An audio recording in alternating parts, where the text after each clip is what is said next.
নাসিরুদ্দিন বাতুল আপনি জানতে চেয়েছেন পুরাতন বা ছিঁড়ে যাওয়া কোরআন কি করব।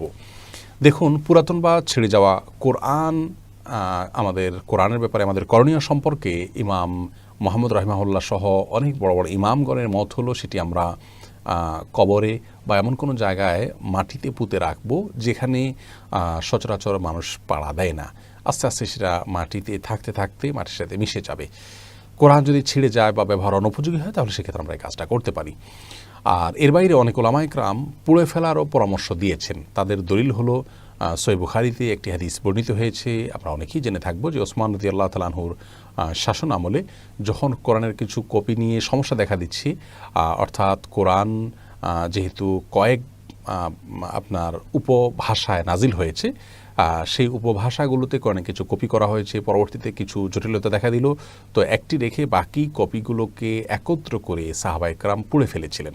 তো যেহেতু সাহাবায়ে কেরাম কোরআন যখন ব্যবহার অনুপযোগী হয় সেটাকে পুড়ে ফেলার আমল তাদের থেকে প্রমাণিত হয়েছে, সেজন্য অনেক ওলামা কেরাম যে পুড়ে ফেলা যাবে।